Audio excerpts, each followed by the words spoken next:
Et si l'Atlantide n'était pas juste un mythe, mais un avertissement? On parle souvent de cette cité perdue comme d'une légende fascinante. Une île engloutie, une civilisation perdue en une seule nuit. Mais si son histoire n'était pas là pour nous divertir et qu'elle parlait directement de nous? Aujourd'hui, nous sommes très nombreux à ressentir une sorte d'impuissance face à ce qui se passe dans le monde. Crise, division, guerre, perte de repères. On a l'impression que tout s'effondre et qu'on ne peut rien y faire. Et dans cette vidéo, je vais te raconter la véritable histoire de la chute de l'Atlantide. À partir des textes de Platon, mais aussi à travers une lecture plus profonde grâce à ma clairaudience et mon clair savoir. Parce qu'Atlantide n'est pas seulement une civilisation perdue, c'est un miroir. Un miroir de ce qui arrive quand une société perd son équilibre. Et surtout un rappel de la puissance que chacun porte en lui pour ne pas répéter les mêmes erreurs.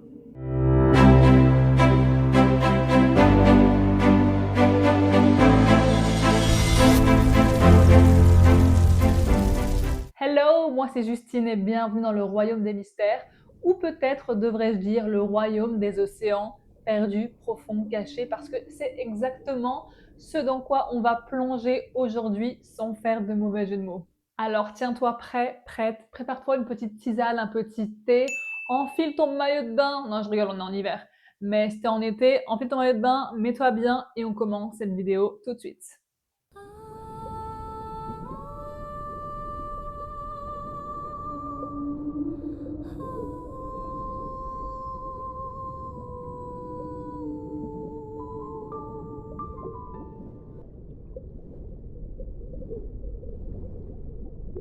Aujourd'hui, on va parler de l'Atlantide, qui est une légende très connue, mais aussi pas très bien explorée à mon avis. Et aujourd'hui, je tiens à te préciser que je vais aborder l'histoire, la légende, avec, on va dire, les récits de Platon, donc qui sont plus officiels, d'accord? Les traces qui ont été retrouvées écrites, mais également grâce à ma clairaudience, mon clair savoir, parce que j'ai vraiment enquêté sur le sujet, j'ai passé plusieurs heures vraiment à recevoir des messages concernant cette histoire qui est pour moi bien plus qu'une histoire, bien plus qu'un mythe.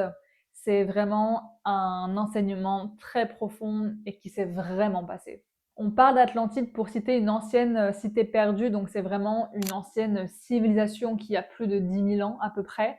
Et pour moi, c'était vraiment très très large. C'était pas juste une petite île, parce que je sais que Platon dit ça, mais pour moi, c'était une île beaucoup plus grande que ce que n'y paraît. Donc on les appelait les Atlantes et la capitale était nommée Atlantis. Donc pour moi, c'était vraiment la plus grosse civilisation du monde qui prenait beaucoup de place, qui était la plus connue, on va dire, dans l'ancien monde, quoi. Ceux qui possédaient le plus de territoire quasiment partout, en tout cas à beaucoup d'endroits. L'Atlantide apparaît pour la première fois dans les écrits du philosophe grec Platon vers à peu près 360 ans avant Jésus-Christ. Platon y raconte dans ses textes qu'au-delà des colonnes d'Hercule, autrement appelé détroit de Gibraltar, existait une île immense, plus grande que l'Asie, l'ancienne Asie, et la Libye réunies. Et pour moi, c'était pas une île, c'était vraiment un territoire beaucoup plus grand que sur la photo. Et je dirais même que c'était un continent, en fait, littéralement, parce que c'était pour moi énorme. En fait, il y avait beaucoup, beaucoup de place. Il faut savoir que aussi, il y a eu la montée des eaux depuis 10 000 ans, d'accord? Donc, le niveau de la mer était beaucoup plus bas avant. Et donc, certaines terres étaient présentes là où aujourd'hui, en 2026, en fait, très clairement, on ne peut pas les voir. Elles ont disparu. Mais sur toutes les côtes du monde, à peu près, que ce soit en Afrique, en Amérique du Sud, du Nord, en Europe, les côtes vers les océans, vers les mers, en fait, pour moi, étaient beaucoup plus grandes. Il y avait beaucoup plus de terre avant. Et donc, certaines terres qui s'étendent sur des milliers de kilomètres étaient avant accessibles, mais maintenant, elles ont été recouvertes principalement d'eau. Dans le Timée, qui est un manuscrit que Platon a écrit pour parler de l'Atlantide notamment, il explique que l'histoire vient d'une chaîne de transmission ancienne. C'est-à-dire qu'un prêtre égyptien aurait raconté l'histoire à Solon, qui était un ancien législateur grec, qui lui-même la transmet à sa famille, et elle arrive jusqu'à Critias, qui la raconte à Socrate, qui la raconte à Platon. Tu vois le délire. Et à mon avis, le prêtre égyptien, il a partagé qu'une seule partie de la vérité. Il n'a pas tout dit parce qu'il savait très bien que les Grecs, ils étaient un petit peu, voilà, avec leur ego surdimensionné, d'accord? Et que à mon avis, ce prêtre-là, et là, je le dis vraiment depuis mon canal, depuis ce que je ressens, ce que je pressens, c'est qu'il a dit ça pour pas qu'ils fassent n'importe quoi et qu'ils finissent comme les Atlantes, quoi, c'est-à-dire tous morts pratiquement. Parce qu'on sait très bien que l'abus de pouvoir, la corruption, l'envie de tout posséder fait des ravages, n'est-ce pas? Donc selon moi, c'était plus d'un point de vue de vouloir protéger, de vouloir les prévenir, plutôt que de partager des secrets cachés, confidentiels. Parce que imaginez si la conscience, enfin l'éveil de conscience supérieure aurait été divulgué aux Grecs, je pense que ça n'aurait pas été une très bonne idée, tu vois ce que je veux dire?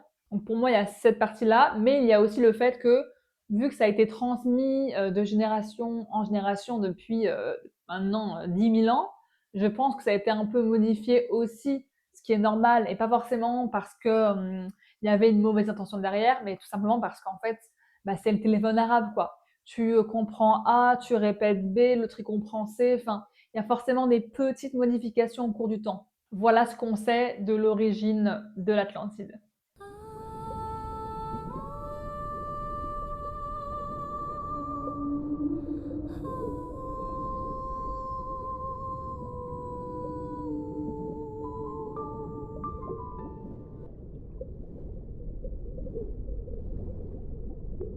Maintenant que je vous ai partagé l'origine, un peu l'histoire, d'où ça vient ça, on va parler concrètement de l'Atlantide. Mais qu'est-ce que c'est que ça? Parce que peut-être que tu connais, mais peut-être qu'il y en a qui connaissent pas. Donc, je vais t'en parler maintenant, du royaume des Atlantes. Selon Platon, encore une fois, je le cite tout au long de cette vidéo, cette civilisation était extrêmement avancée. Mais c'est pas une avancée technologique comme on l'entend aujourd'hui avec les téléphones portables ou je sais pas quoi, ou alors imaginez qu'il y aurait des soucoupes volantes hyper technologiques, je sais pas quoi. Pour moi, c'est pas ça. C'est qu'en fait, on ne peut pas s'imaginer à quoi ça ressemble dans notre mental parce que c'est trop loin de notre réalité actuelle. Ça paraît complètement dingue.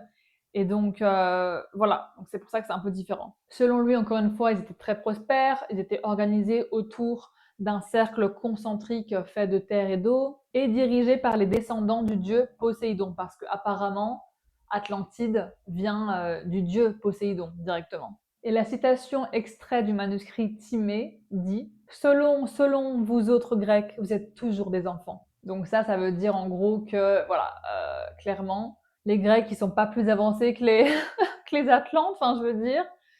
Dans le sens, je pense qu'il a voulu dire ça parce que bah, les Grecs aussi, ils étaient, comme j'ai dit tout à l'heure, hein, avides de pouvoir et donc en fait, ils n'ont rien compris à la vie, quoi. Et le prêtre égyptien explique que les Grecs ont oublié les anciennes catastrophes de l'humanité. C'est pour ça qu'il leur dit vous êtes des enfants en fait, parce que là vous êtes juste en train de répéter les mêmes erreurs encore et encore.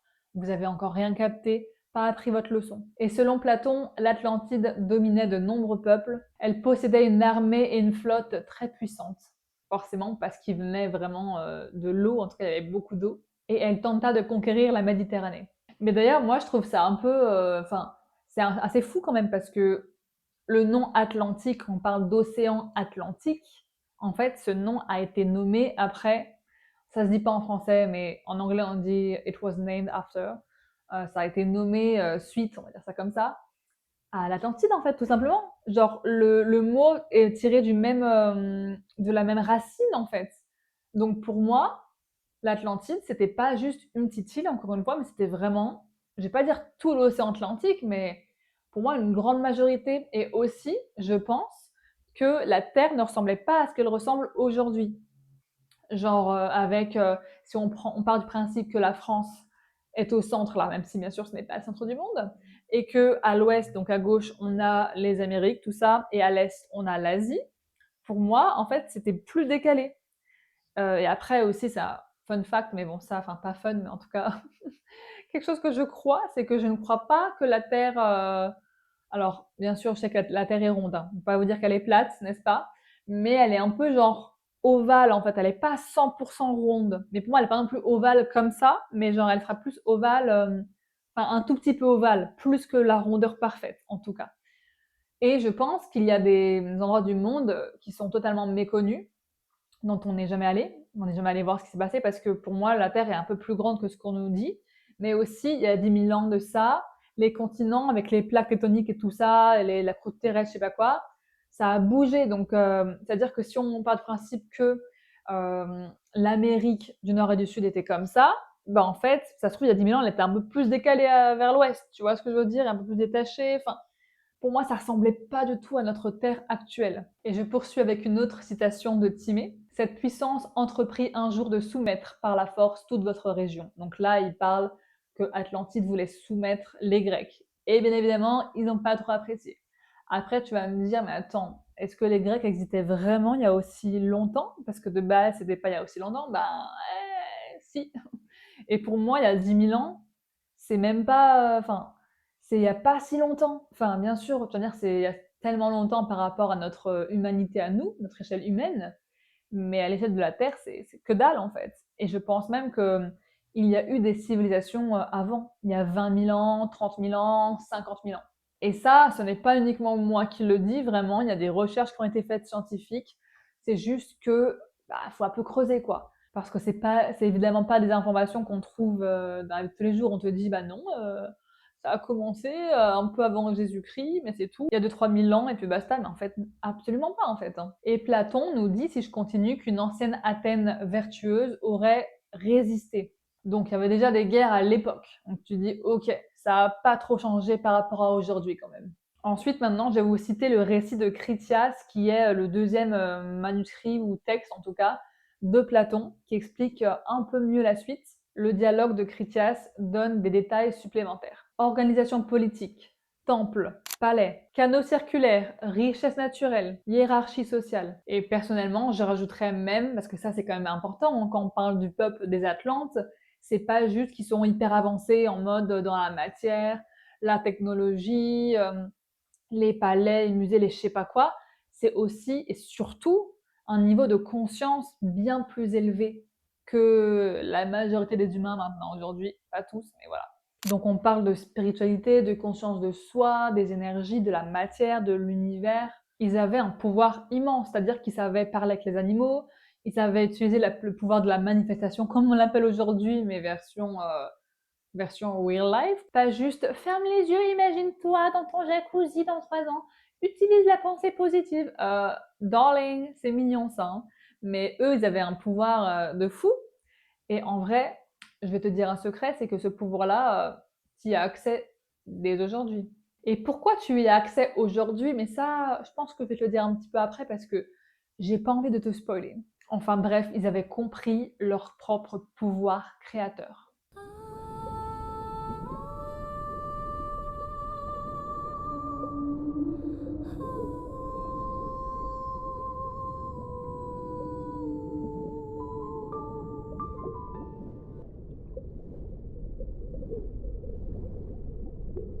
Parlons maintenant de la chute de l'Atlantide. Là, on passe vraiment à une partie très intéressante. Critias explique aussi que les Atlantes étaient d'origine divine. Tant que la nature divine demeura en eux, ils obéirent aux lois. Mais ensuite, quand la part divine s'affaiblit, ils devinrent corrompus.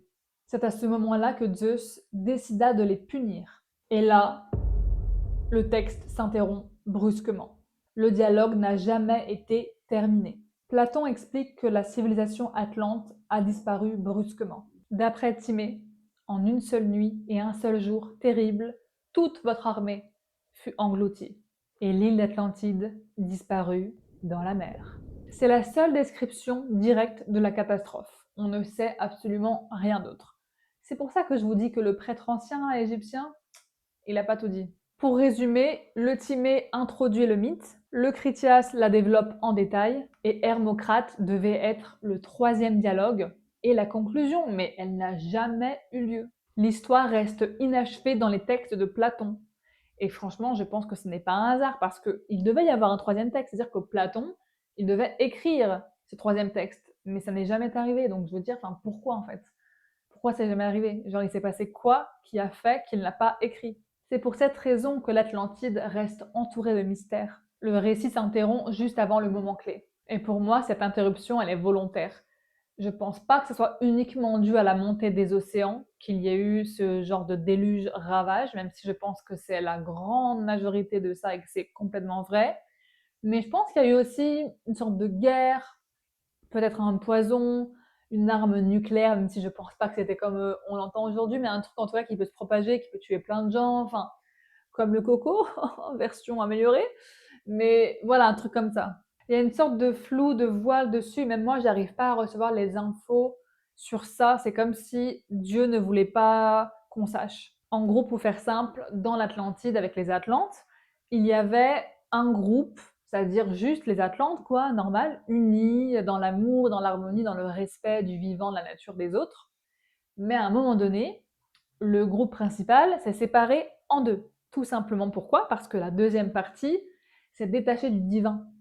Et le diable, on peut appeler ça comme on veut, les ténèbres ont commencé à remplir leur âme, leur ego se sont assoiffés, ont commencé à vouloir plus de pouvoir, plus d'argent, plus de conquêtes, plus de territoire, plus de tout ce que tu veux. Et là où il n'était qu'un seul peuple uni, ils se sont retrouvés séparés parce qu'un petit groupe de personnes a voulu casser les couilles à tout le monde en fait et s'est dit ok, tu sais quoi, finalement, ouais, l'harmonie, je sais pas, ça me tente pas trop en fait.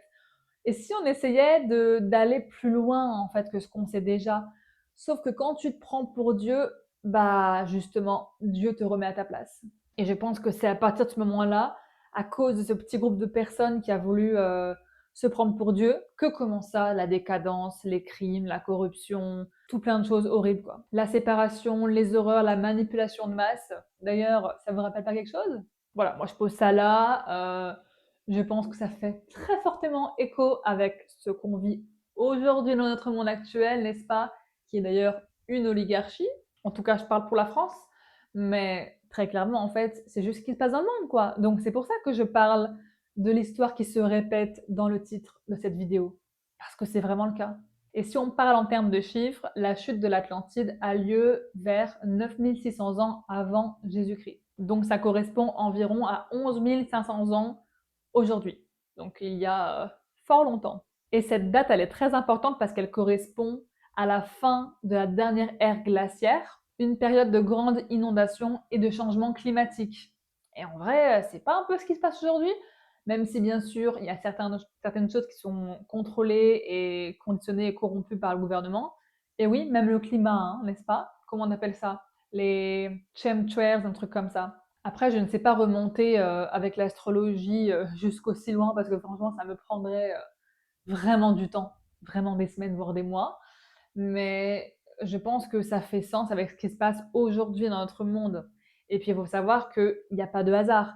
Quand on parle de la montée des océans, parce que c'est vraiment ce qui s'est passé, c'est comme le déluge avec l'arche de Noé en fait. Pourquoi? Qu'est-ce qui s'est passé? Enfin, surtout, qu'est-ce que ça symbolise en fait l'eau? Parce que l'eau, c'est le féminin. C'est pas les femmes, c'est l'énergie féminine, c'est l'inconscient, c'est le monde des rêves, de spirituel, du monde subtil en fait. Et la symbolique est quand même vachement forte parce que en fait là, ce qui a causé leur chute, c'est parce qu'ils voulaient trop faire les tout-puissants. Moi, je sais tout, avoir plus de conscience. Sauf que avoir plus de conscience ne veut pas dire que tu es dans l'amour. Et du coup, bah, l'eau les a engloutis. Donc littéralement, tout ce qui représente la spiritualité, les émotions, pouf, submergé. Ça fait tellement de sens avec ce qui se passe aujourd'hui.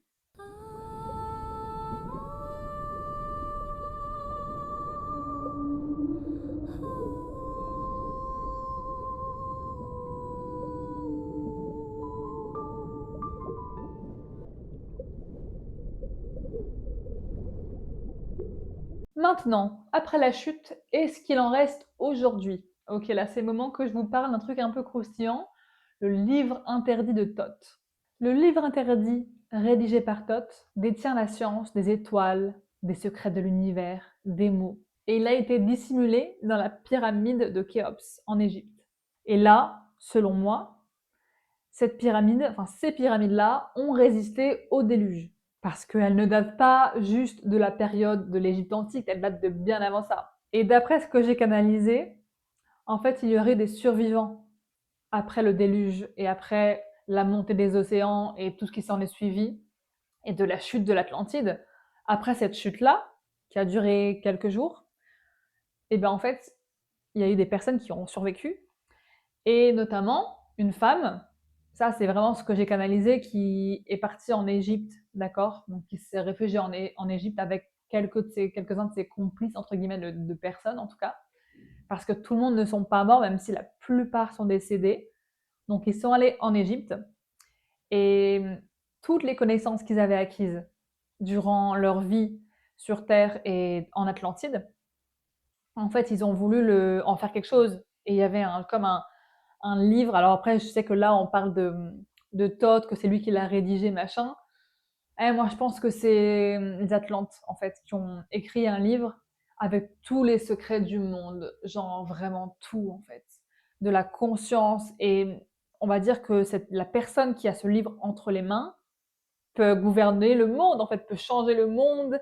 Elle connaît les lois de l'univers, elle connaît tout, donc c'est complètement dingue. Mais ce livre devait absolument être caché, personne ne devait en connaître l'existence. Enfin, personne ou presque. Cette femme, donc, elle s'est installée en Égypte, elle est devenue prêtresse parce que je pense sincèrement que c'était une grande prêtresse, c'est-à-dire qu'elle avait énormément de savoir, d'enseignements, qu'elle les incarnait aussi. Et elle a dû avoir un enfant avec son mari, et ces enfants-là, après, ont fait d'autres enfants et compagnie. Ça s'est suivi de génération en génération. Et je pense que le prêtre égyptien du début dont je vous ai parlé, alors soit il était dans la famille en mode c'était le fils de cette lignée-là, soit en tout cas c'était un initié, ce prêtre égyptien. Je le connais pas, hein, mais je le sens très fort pour qu'il ait prévenu les Grecs du coup dans les années 300, 400 avant Jésus-Christ. Bah, je pense qu'en fait, il était au courant, quoi. C'était un initié. Ou alors, c'était vraiment un héritier, un descendant de cette fameuse femme prêtresse qui aurait survécu à la chute de l'Atlantide. Et ce prêtre-là aurait donc transmis son savoir à Solon, qu'il aurait transmis à Socrate, puis à Platon. C'est quand même fou ça. D'ailleurs, petite parenthèse, mais je tiens à dire que l'enseignante de Socrate est une femme, hein, n'est-ce pas? Parce qu'on n'en parle jamais. Je ne sais plus quel est son nom, mais je vous le mettrai là. Et bordel de merde, on met pas assez en avant les femmes alors qu'elles ont changé l'histoire quand même, hein. Voilà, je voulais juste poser ça là. Après, concernant ce livre, d'accord? Est-ce qu'il est accessible aujourd'hui? Oui, tu peux le trouver à la Bibliothèque de Paris nationale. Non, je rigole. C'est pas un livre que tu vas aller choper en mode mission secrète en Égypte, pas du tout. Déjà, ce livre, ok, il transmet des choses extrêmement importantes, mais il faut savoir, et ça encore une fois, c'est dans mes croyances, mais pour moi, nous sommes incarnés sur Terre et nous vivons plusieurs vies, d'accord? Donc, je crois en la réincarnation, et pour moi, ces éléments top secrets, ces savoirs cachés, en fait, ils sont pas si cachés que ça. Ils sont juste cachés au fond de nous, de notre être, de notre âme. Et c'est en faisant le chemin d'exploration intérieure de son être, de soi-même, qu'on peut aller découvrir ses secrets. Pas besoin d'aller en Égypte, d'aller super loin. Tu vois ce que je veux dire? Et si tu as lu L'Alchimiste, je pense que tu vois très bien de quoi je parle. Parce que des fois, on croit qu'il faut aller super loin pour détenir la vérité, pour enfin pouvoir contrôler le monde, pour pouvoir changer ce qui se passe dans le monde, pas forcément le contrôler, mais en tout cas faire en sorte que l'humanité se réveille. Mais pour ça, il n'y a pas besoin d'aller en Égypte ou au Machu Picchu ou d'aller aussi loin. Déjà, est-ce que tu es capable d'aller plonger en toi-même? C'est ça, la vraie question. Et si je pousse le truc un peu plus loin, pour moi, les pyramides d'Égypte, ce qu'on voit, c'est-à-dire la pyramide, d'accord, le triangle, ce n'est que la partie immergée, visible de l'iceberg. En fait, je pense que les pyramides qu'on voit aujourd'hui ne sont que le chapeau, un peu comme sur les cathédrales, tu vois, tu as le petit chapeau là, tout en haut, qui permet de finir la beauté de la structure. Bah, c'est exactement ça. Et c'est pas qu'ils ont creusé hyper profond en mode, bah voilà, il fallait creuser, t'as le haut ici là, et puis il faut creuser tout en bas. Non, pour moi, le sol avant, il était à un niveau bien plus bas, comme sur la photo que vous venez de voir. Le niveau de la Terre était ouais, beaucoup plus bas avant la montée des eaux de l'océan. Et là, tu vas me dire, mais qu'est-ce que tu racontes? Enfin, je veux dire, les pyramides ne sont pas entourées d'eau. Donc, comment ça se fait? Écoutez, je suis pas experte en plaques tectoniques, tout ça. Moi, tout ce que je sais, c'est que ça paraît couler de source, en fait. C'est ce que je pressens, c'est ce que je ressens. Et que ça, c'était là, il y a genre plus de 10 000 ans. Et même aujourd'hui, il y a des restes de l'Atlantide, vraiment. C'est-à-dire que dans les Açores, pas loin du Portugal, aux Bahamas, et même certains pensent qu'il y en aurait en Antarctique, c'est-à-dire tout en bas. Et l'Atlantide serait encore vivante, présente aujourd'hui, mais sous la glace de l'Antarctique. Le continent aurait été habitable avant le basculement de la croûte terrestre. Ça, je suis en mode ouais, c'est possible, parce que du coup, c'était avant l'ère ou après l'ère glaciaire, je sais plus. Mais ça reste à voir. En tout cas, c'est pour ça que je pressens que l'Atlantide, pardon, était immense en fait. Parce que tu te rends compte, s'il y avait des bouts aux Bahamas et des bouts aux Açores, t'es en mode, mais attends, la distance qu'il y a. Après, bien sûr, ça bouge la Terre et tout, donc voilà, on sait pas. Quoi qu'il en soit, cette légende, elle résonne profondément dans mon cœur.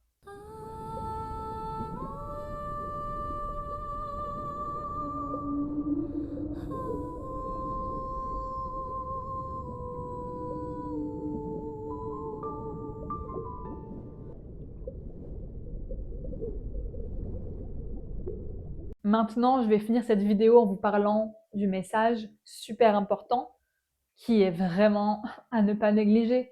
Et c'est bien le but de cette vidéo, c'est pour vous faire comprendre qu'en fait, ce qu'a vécu l'Atlantide, c'est pas juste un truc de perché de ouais, là, c'est juste une histoire de plus. Non, chérie, c'est pas juste une histoire de plus.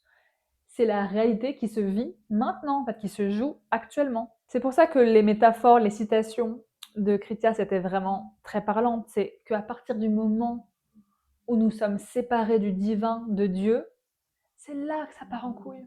Parce que conscience et savoir ne veut pas dire amour au service de l'humanité. Et c'est là tout l'enjeu de l'ère du Verseau, avec tous les psychopathes qui contrôlent notre monde, dont Elon Musk. C'est-à-dire que tu veux des technologies super puissantes, des trucs hyper avancés, avec l'IA, avec les robots et compagnie, mais jusqu'où ça va aller en fait? Parce que plus de conscience, ça ne veut pas dire qu'on va forcément être plus heureux. Et en vrai, pour moi, c'est même pas de la conscience, hein, c'est juste de l'innovation. Mais l'innovation jusqu'où?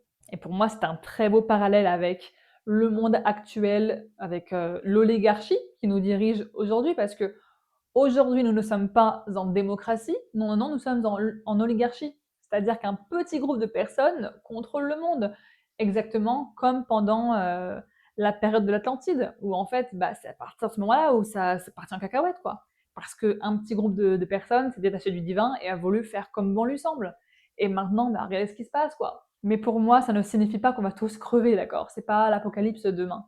Moi, je pense sincèrement qu'on peut évoluer, qu'on peut transcender ça. Je ne sais pas de quoi demain sera fait, mais on a tous une responsabilité, on a tous un rôle à jouer qui est important. Il n'y a encore rien qui est décidé pour moi, ça dépend juste de nos actions, de nos comportements, de nos schémas de pensée, de nos croyances et de comment on œuvre chaque jour dans ce monde.